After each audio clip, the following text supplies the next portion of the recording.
sent an email a couple of days ago, which wasn't answered, about the school ethics, saying that the doctrine of necessity, what we're doing is not correct.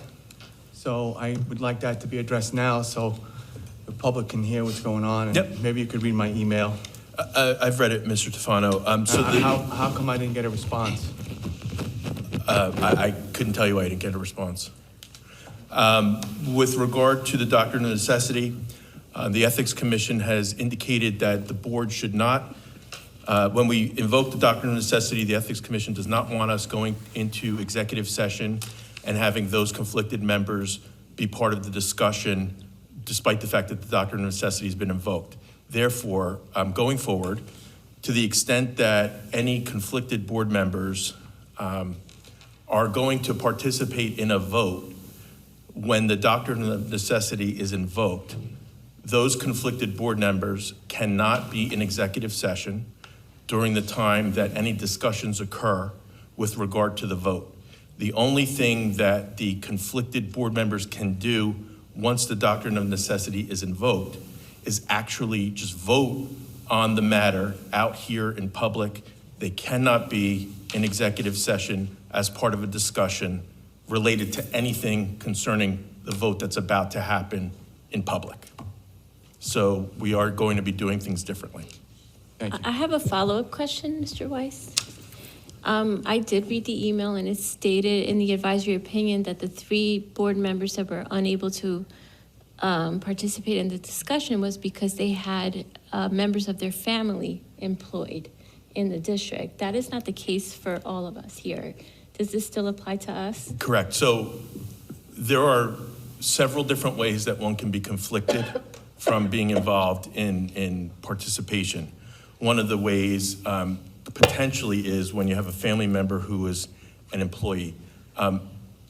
Mrs. Alvarez, that doesn't come into play here because we're looking at whether or not someone's conflicted. If they're conflicted, we don't necessarily, I'm not saying this to be flip, but we don't necessarily care about the reason why they're conflicted. The fact is that they're conflicted and just shouldn't participate at all. So while in the one advisory opinion, it dealt with the family, the only thing that we should be concerned about with regard to that situation is the fact that they were conflicted, and because they're conflicted, they're limited as to what they can participate in, and the same goes here. Conflicted board members cannot be part of the conversation in closed session. And conflicted, can you just, if you can, just quickly review what conflicted Sure. are? So there are many different reasons one could be conflicted.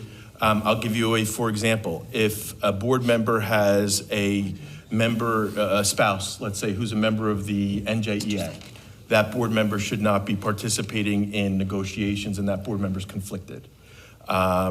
There's other situations that we have here where board members have been involved in litigation, and that creates a conflict such that the board members cannot participate in closed session pursuant to the SEC's recent correspondence. So while there may be different reasons for a conflict, what we're concerned about here is whether or not somebody has a conflict. If they do, they're not going to participate in executive session discussion. But if we're conflicted Piro and then Ms. Rose. and we can't talk about it in executive session, then how can we vote on something that we can't discuss? The Ethics Commission has said that you can vote, but the Ethics Commission has said that you can't discuss, deliberate, etc. But how do you vote if you don't? If you don't have enough information, you can abstain. Right. Yeah. Yep. So just to follow up to what Mr. Ziechner said, I know that A2417 has like the chart for like the familial relationships and things like that as regards to who's conflicted. Is there another part on the, I don't think it's in that So advisory, A2417 but- is one of the first ones that we ever saw. For those of you who, Sorry. okay. So the School Ethics Commission has issued an advisory opinion back in 2024, I believe. And that opinion is, the docket number is A24-17. The reason why a lot of people know that particular decision is the first time that we saw a chart from the SEC, the School Ethics Commission, that tells us about the different conflicts, and, you figure out your situation and you look at the chart. There was subsequent to that. Right, that was another decision 2017. Then there was another there one was in another one, 24. that came out about a year or so ago. And that one was a bigger chart. Oh, I know. So that one is, and I'm saying it kind of in a colloquial way here, but that's where we look as attorneys. We look to those charts to figure out whether or not somebody's conflicted. So I would suggest, that you continue to mind A2417 and the other decision from 24, which I can't think off the top of my head the number, but those two are very instructive with regard to board member conflicts. Mr. Rice, if I may ask a very layman-like question specific to our board situation, because what Ms. Alvarez said was speaking to this advisory opinion for another board, but we are referring to it to make our future course of action specific to us. I think your guidance is any discussion regarding Dr. Chanley should not be participated in by conflicted board members. But Now- I'm going to actually take it a step further from just Dr. Chanley. Okay. It's any board member who has a conflict. If we happen to invoke the doctrine of necessity because there They are other cannot be part of conflicts, deliberations. they should not be part of the conversation in the room. So I'm going to make a very specific question. We are waiting an investigation report, which We just could have be to be coming careful out. because some of this is for executive session and. No, I'm just talking general public knowledge that that report is going to come out sooner than later, and the board would typically be deliberating on that in a closed session. So until these litigations are resolved, we are looking at I would a just be few, careful. only a few members deliberating. I would be careful only because Dr. Chanley has not been riced. We're talking about a personnel matter out here in public, and I'm one of those people that rather be safe than sorry. No, I you've just got to don't guide want- me, you're right. So I'm happy to have a discussion Sure. offline about that specific situation with you. Sounds good, thank you. Okay. I just have two quick follow-ups. So the first is, if you are conflicted, I know we can't have the discussion in executive session.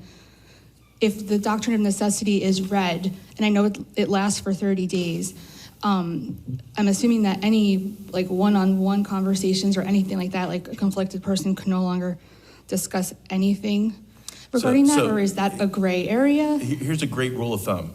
If you're conflicted from something, I would strongly suggest that you don't talk about it with anybody, other than perhaps me or Dr. Lehman, if it's appropriate to do so, just because you want to be really careful. And I never want to be involved in a situation where I'm essentially aiding in the violation of the doctrine or the code of ethics for school board members.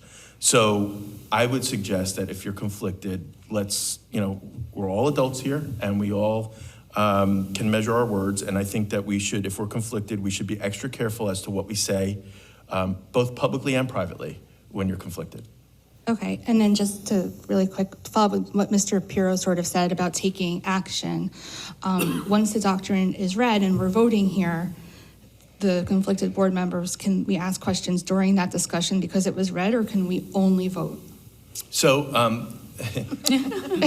until we hear further from the SEC, I'm going to suggest to you that if you're conflicted, and if we read the doctrine of necessity and we invoke it, and we're having a vote out here, I would say that you're entitled to ask, in the part where it says questions, discussions prior to the vote.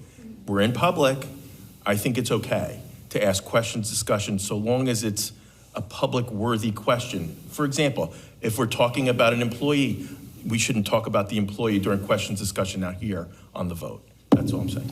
So then, the way I'm understanding what you're saying is, if we're all conflicted, our safest bet is to all just abstain, and then we can't be So either way. I can't tell you how to vote, Mr. Piro, but what I can tell you is that if we invoke the doctrine of necessity, and if we're in public, and if we're voting on something that people who are conflicted on, but they are allowed to vote because the doctrine has been invoked, you're allowed to vote, up, down, or recuse or abstain, but I will never tell you how to vote just because it's a personal choice Well, for you. it's not really a choice because you're saying that we I think it is, you can. What I'm can't do saying, anything. what I'm saying is So how that, do you vote for something that you're not allowed to?